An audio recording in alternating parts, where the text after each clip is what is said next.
Ito pong ilong natin, Mm. papasok po ito sa lalamunan natin. Ang tawag doon nasopharynx. Mm. Okay. May buhok po sa ilong. May role po yung buhok na yan. Hindi lang po para kutkutin ninyo. Hindi lang pantrap ng dumi. Yun nga, pantrap siya ng dumi Ah. talaga. Oo, yung pong mga nasisinghot natin, sa kausap natin, mayroon pong role ang buhok na yan. And actually, ang buhok na yan extends all the way pababa po. May buhok tayo sa baba? Oo, lahat Talaga? ng parte ng katawan natin pwedeng may buhok. Oo. Okay, sa bibig naman, mula sa bibig natin, oral cavity, papasok yan sa lalamunan. It's called pharynx also. So, it's oropharynx. Mm-mm. At nagmi-meeting po yung nasopharynx at oropharynx sa gitna. Mm-mm. Okay, they will converge, pababa po. At syempre, may harang pa rin yan. Mm-mm. Yung vocal cord natin, Mm. hinaharangan po yan ng epiglottis. Mm-mm. Ito yung pong lalamunan natin kung saan magba-branch out yan to become the trachea o yung tubo natin sa baba. Ito pong lalamunan natin, trachea po yan eh. So kung hahawakan po ninyo at may makikita kayong Adam's apple, trachea yan. Mm-mm. Kaya dyan nyo po malalaman kung ang isang magandang babae boy o girl. Minsan naluloko ako eh. Pero merong ibang mga lalaki parang wala. Parang hindi makita yung kanilang Adam's Undeveloped. Oo. Lalong-lalo na kung medyo mataba yung lalaki. Oo. Natatakpan ng taba. Mm-mm. Oo. Pero minsan, kahit na napakaganda ng babae, hindi niyo po sa kamay tinitingnan kung boy siya o girl. Titingnan niyo sa Nasa Adam's lalamunan. apple. Yan. Totoo yan. Oo. Alam mo, galing tayo ng Macau eh. Recently, Oo. ang dami dong mga model sa mga hotel-hotel. Kala mo, girl. Oo. Boy yun. Pag-girl lang pala. Hindi, nakaporma. Kala mo, beauty queen eh. Aha. O nakadamit babae talaga. Lady boys. Oo, lady boys, kung tawagin. May Adam's apple. Ang malas po kasi nila, hindi pa kayang operahan ng Adam's apple na i-shave para matanggal ito. Mm. So, nandyan at nandyan pa rin yun eh. Ano ba yan? Buto ba yan? Oo. Ah. Isa ito sa mga tunay na buto. Mhm. Nung araw, akala ko maraming bagay sa ating buto, pero hindi pala buto. Okay, going down sa trachea, dyan tayo nagbubutas kapag sakaling nakakita po tayo ng isang tao na na-choke Mm. sa isang restaurant. Halimbawa na nakakain po siya ng steak na hindi niya malunok. May technique yun, yung Heimlich maneuver. Mm-mm. Yung pong pupunta ka sa likuran niya, bigla mo siyang yayakapin sa kanyang ribs, tapos biglang pepersahin mo, lalabas yung kinain niya eh. Mm-mm. Kapag hindi lumabas yun, binubutas namin dito nung steak knife Mm-mm. para makahinga siya. Mm-mm. So, ang tawag doon, tracheostomy. Mm-mm. Naglalagay ng tube, tracheotomy. It will go down Mm-mm. to become the bronchus.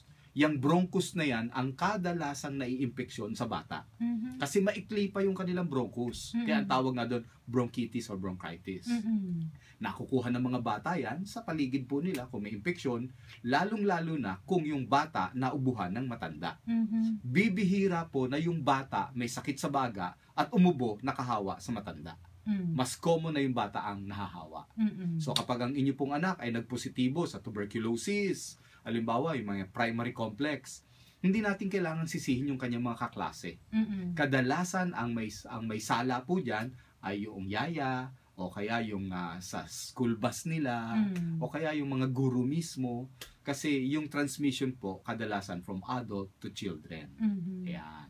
Going down further, yung bronchus become bronchioles. Yung bronchioles, yung mas maliit po ng mga tubo na namamaga naman sa mga taong naninigarilyo. Mhm. So, yung nagkakaroon po ng smoker's cough, lalong-lalo na pag gising sa umaga kasi naninigarilyo siya. Kasi nag-iipon ng plema yung bronchiole. Ang plema pa naman nun, itim. Mhm. Kaya pag lura nila sa umaga, Parang may kulay tar? itim. Oo. Parang may parang may Putik. putik, Oo. parang may charcoal, Oo, may bahid. tar. Sa Oo. tar. Sa Mm. bronchioles po naiipon yun. Mm. Yun po ay dahil may buhok yung bronchioles at tinatrap po niya yung pong mga usok Mm-mm. at yun namang iritasyon ng usok na yun ang dahilan kaya siya umuubo. Mhm. Kaya muli sa ating mga tagapakinig, ang pag-ubo ay hindi po dapat pigilan. Mm-mm. Kamukha po ng nakikita natin sa mga TV commercial na dapat ipahinto ang ubo. Mm-mm. Ang ubo kasi ay senyales na may dumi sa loob, At foreign inilalabas body. mo. Yes, and your body wants you to expel it. Mm-mm. Dapat pa nga i-encourage yun. Kaya tinuturuan po namin yung mga magulang na may mga anak o kaya yung mga nagbabantay sa ospital na hindi marunong magpalabas ng plema. Mm. Kasi bata hindi marunong maglabas ng plema yan eh. Sinusuka lang nila eh. Oo. Yung chest clapping.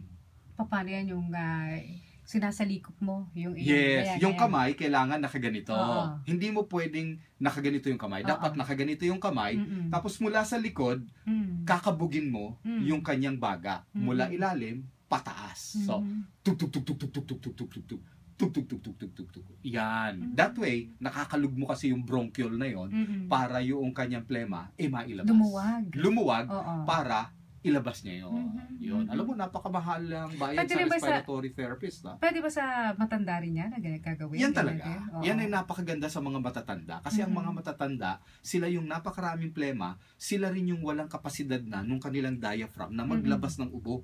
Mm-mm. Mahihina na yung diaphragm nila. Kaya ang ubo nila, parang sa lalamunan na lang. Mm-mm. Ang kailangan yung talagang idadahak mo yan. Mhm. Ilalabas mo yan. Mm-mm. No. From the bronchiole, it will now go to the last part of the lung, yung alveoli. Mhm. Yung alveoli, maliliit na lobo po yan eh. Ang itsura niya parang, nakita niyo na ba yung dulo ng cauliflower? Mm.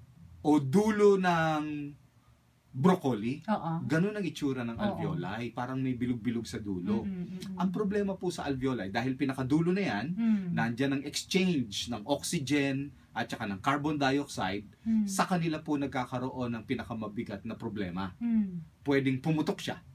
Ang tawag doon atelectasis. Pumuputok yung buong baga. Mm-mm. Pwede ring halimbawa naman na masira lang yung lining ng alveoli na yon. Emphysema yon, which is Mm-mm. common among the smokers. Mm-mm. O kaya doon po tumubo yung mga mikrobyo o bakterya na pwedeng tawagin nating pneumonia. Kapag may edema, pamamagayon, may plema, mucus yun, at may inflammation o infection, pneumonia na ang tawag natin doon. Mm-mm. And this may need sometimes antibiotic treatment. Para wag po tayong umabot doon sa panahon na yon, kailangan itong buong daluyan ng baga natin masustansya, Mm-mm. malusog. Hindi lamang po vitamin C ang kailangan ng baga. Ang dami. Ngayon ko lang nalaman, napakahalaga pala sa baga, beta-carotene. Mhm. Yung beta-carotene na nakikita natin sa carrots, of course, Yes. sa papaya, and any yellow food. Mm. Napakahalaga pala sa health ng baga yun. Napakahalaga pala ng mineral na silicon Mhm. para po yung kanyang lining matibay. Mm-mm. Napakahalaga rin ng certain nutrients tulad ng magnesium at boron. Mm-mm. Yung pong mga yun ay kailangan natin at hindi natin makukuha sa ordinaryong mga pagkain. Doon papasok po yung pagsusuplemento ng isang tao. Mm-mm. At sa akin, ang isang adult ay matutulungan po ng Geriamin araw-araw. Oo. Duriamin, ilang beses iinumin itong Duriamin? Bago mag-almusal, once a day, wala namang problema. At kung halimbawa naman na si Lolo undergoing infection right now o may mga allergic bronchitis siya, pwede naman siyang mag twice per day. Mm-mm. Siyempre, kaalin sabay ng gamot ng kanyang doktor. Oo. At